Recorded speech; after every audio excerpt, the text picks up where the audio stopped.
پہلے دوسری چیزوں پہ رکھتے تھے تو اس کے ساتھ میں ایک ہائی لائٹر رکھ لیا کرتی تھی اور قرآن میں ہائی لائٹ کر لیتی ہے آیات کو.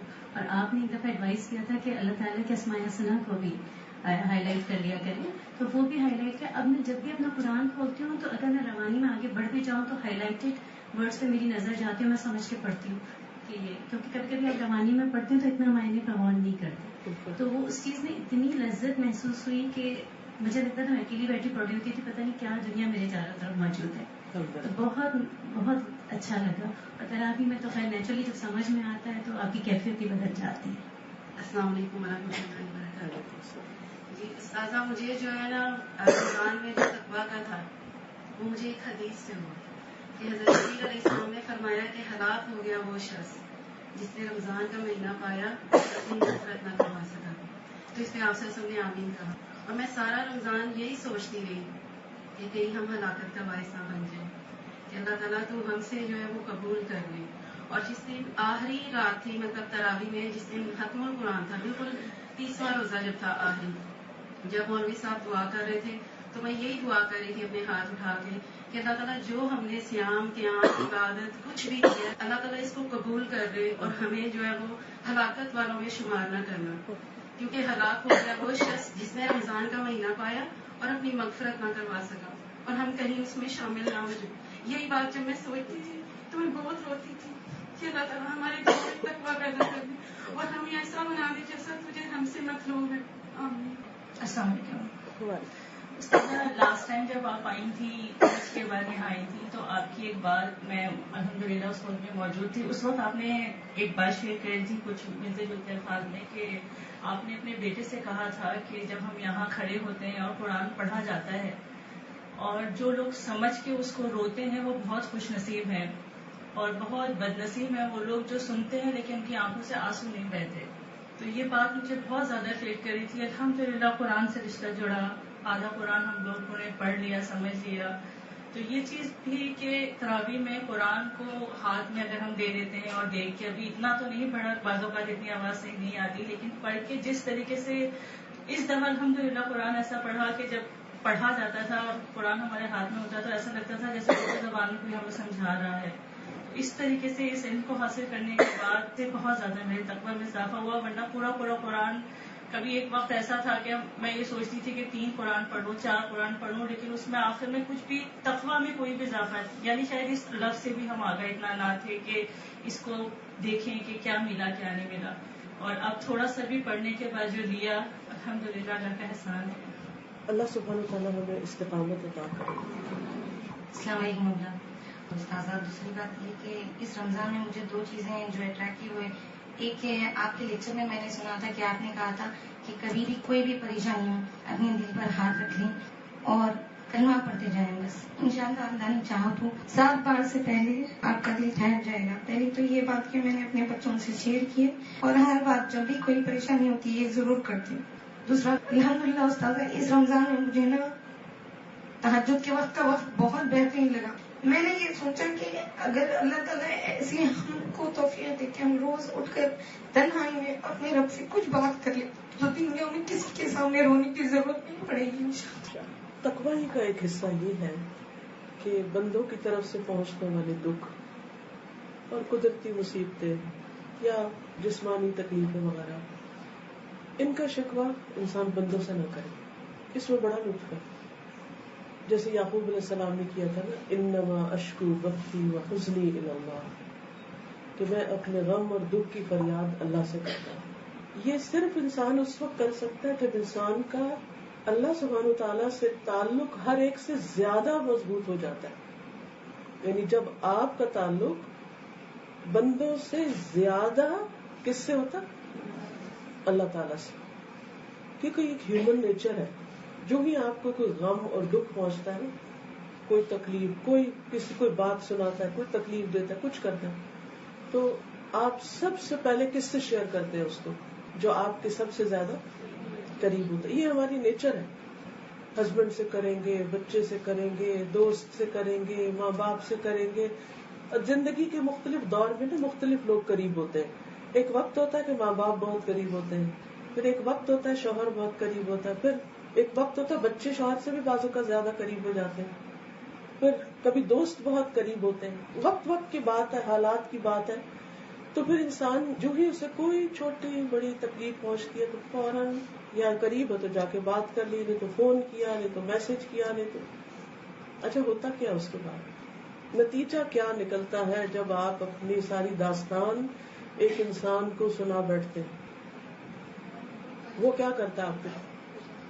وہ آپ کے لیے کیا کرتا ہے؟ 2-3 چیزیں کر سکتا ہے. ایک تو اظہار افسوس کرتا ہے کہ مجھے بہت افسوس ہے کہ تمہارے ساتھ یہ ہو رہا ہے. اچھا دوسرا کیا ہوتا ہے؟ کوئی ایڈوائس دیتا ہے اور وہ ایڈوائس آپ کو سوٹ نہیں کرتی یا آپ کو پسند ہی نہیں آتی. نصیحت کرتا آپ اور غصے میں آ جاتے ہیں. میں اپنا مسئلہ بیان کر رہی، یہ مجھے الٹا نصیحت کر رہی. میں نصیحت کے لیے تو نہیں بتا رہی، یعنی آپ کچھ کہہ رہے تو دوسرا کچھ، اس سے اور فرسٹریشن میں اضافہ. ہی کیا مشکل ہے. کبھی آپ کو پچھلا غم بھول جاتا ہے تو وہ جس کو سنایا ہوتا ہے اس کے رویے کا غم اور زیادہ کھانے لگتا ہے. اس کو تو احساس ہی نہیں ہوا کہ مجھ پہ قیامت گزر گئی ہے اور اس ٹس سے مس ہی نہیں ہوا، تو حاصل کچھ نہ ہوا، بات ہی گمائی کر کے. کبھی یہ ہوتا ہے کہ وہ جا کے کسی اور کو مسئلہ بتا دیتا ہے. اور کل پرسوں ایک بچی نے مجھے میسج کیا، کہنے لگی کہ 6-7 مہینے پہلے تک میں اپنی ایک ٹیچر کو اپنے کچھ ذاتی مسائل بتاتی تھی، میرے گھریلو زندگی میں بڑی پریشانی تھی. انہوں نے مجھے مشورے تو اچھے دیے لیکن انہوں نے میری باتیں سب سے شیئر کر دی اور میرے شوہر تک پہنچ گئی. اللہ جانے کیا ہوا کیا نہیں، میں تو اس کے پوچھا ہی نہیں، نہ میرے پاس وقت ہے، نہ میں جانا ہی چاہتی کسی ڈیٹیل میں، نہ مجھے تجسس ایسی باتوں کی. فلت ہے یہ، ایسے ہی کوڑے کا لفافہ کھولنا اور دیکھنا کیا کیا ہے کوڑے میں، کوئی ضرورت. تو میں یہ سوچ رہی تھی کہ بعض اوقات بڑے بڑے سمجھدار لوگ، درس دینے والے، پڑھانے والے بھی ایسی غلطیاں کر جاتے ہیں کہ خواہ مخواہ دوسروں کی باتیں اوروں سے جا شیئر کرتے ہیں. اس قدر افسوس کی بات، بہت ہی غلط بات ہے. اس لیے بھی آپ سے کر رہی ہوں کہ آپ کبھی یہ غلطی نہ کرنا کہ اگر کوئی بھول کے اپنا غم دکھ آپ کو سنائے اور آپ آگے شہرت کر دیں اس کی. تو بعض اوقات وہ بات چھوٹی ہوتی ہے، جب 10 لوگوں میں جاتی ہے تو پھر کتنی ہو جاتی ہے، وہ 10 زبانوں پہ چڑھتی ہے تو وہ بہت بڑی بن جاتی ہے. پھر اس کو کنٹرول کرنا بڑا مشکل ہو جاتا ہے. پھر وہ 10 سے آگے اور 10 میں جاتی ہے اور پتہ نہیں کیا سے کیا بن جاتی ہے. یہ جو تقویٰ ہوتا ہے، یہ اللہ سے مضبوط کنیکشن ہوتا ہے کہ کسی بھی بندے سے زیادہ آپ اللہ پر بھروسہ کرتے ہیں کیونکہ وہ الوکیل ہے اور آپ اس پر توکل کرتے ہیں. نتیجہ کیا ہوتا ہے؟ آپ روئے دھوئے بات کی، آپ سب کچھ اللہ کے آگے دعائیں کی. کیونکہ اصل میں دکھ پتہ کیوں آتا ہے زندگی میں کہ انسان اللہ کے قریب ہو. اچھا ہم اللہ کے قریب ہونے کے بجائے اور بندوں سے زیادہ قریب ہونے کی کوشش کرتے ہیں تو بندے ہمیں سنبھال لیں، مقصد حل ہی نہیں ہوتا. اللہ تعالیٰ چاہتا ہے ہم زیادہ دعائیں کریں اس سے، اس کے آگے سجدے اور کریں، مشکل میں پڑے ہیں تو سجدے اللہ کے آگے زیادہ کریں. اور جب ہر وقت مسئلہ اس کو بتا رہے اس کو وہ غم کا بوجھ آیا پھر ہلکا کر لیا، پھر ہلکا کر لیا، پھر نہ نماز پڑھی، نہ دعا کی، نہ کوئی صدقہ خیرات کیا، نہ اللہ سے تعلق بڑھا. جو مقصد تھا آزمائش کا یا تکلیف کا وہ پورا ہی نہیں ہوا.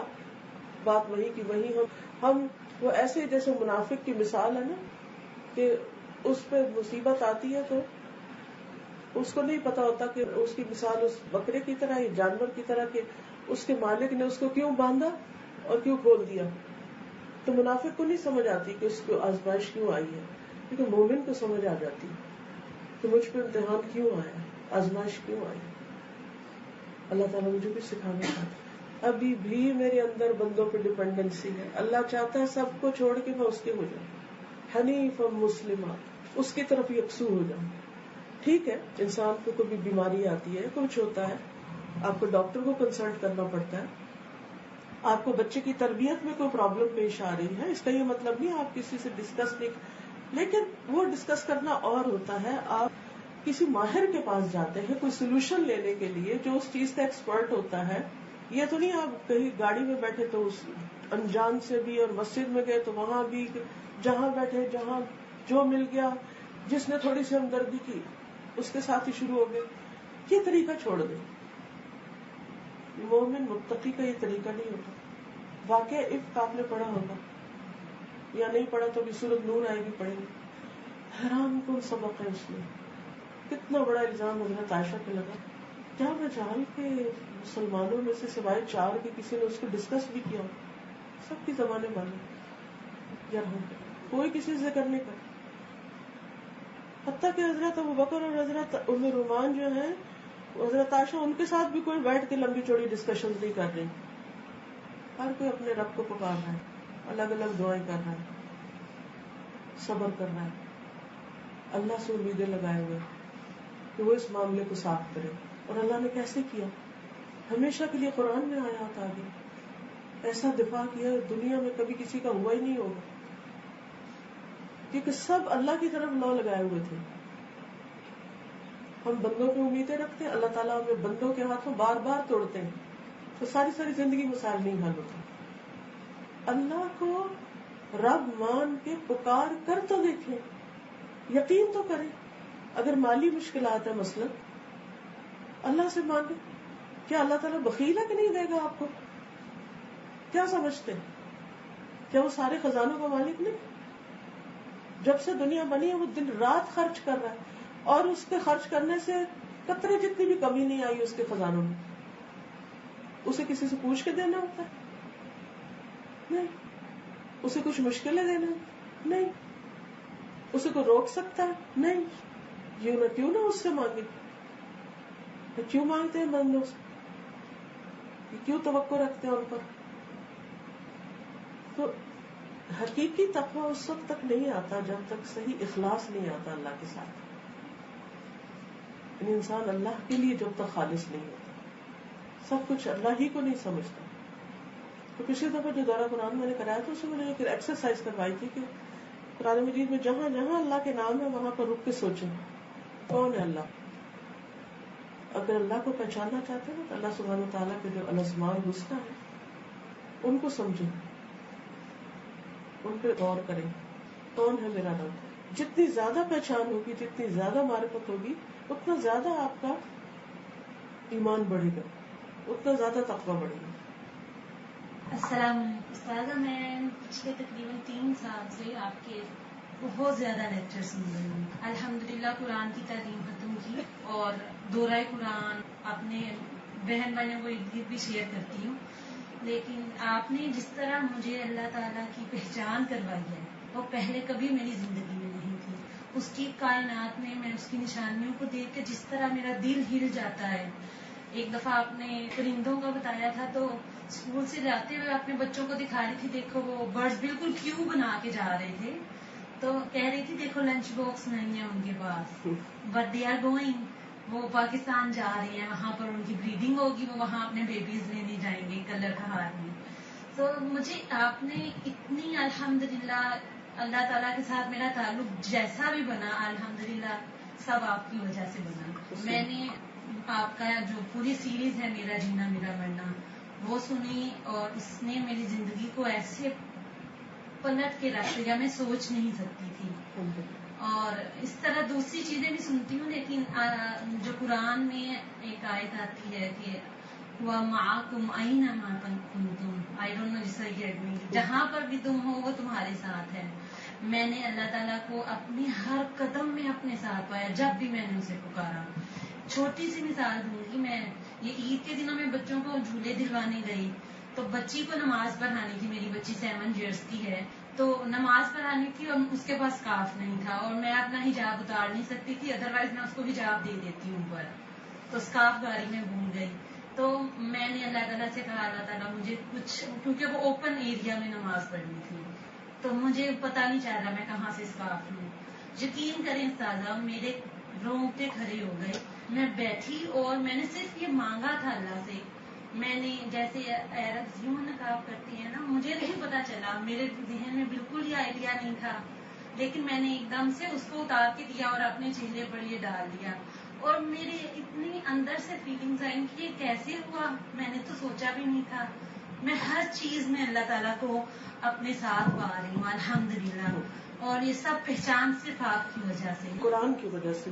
جی نہیں, مجھے قرآن کے ساتھ متعارف آپ نے یہ اللہ کا احسان ہے, جی ہم سب پر اللہ ہی. میرے کانوں میں آپ کی آوازیں آلویز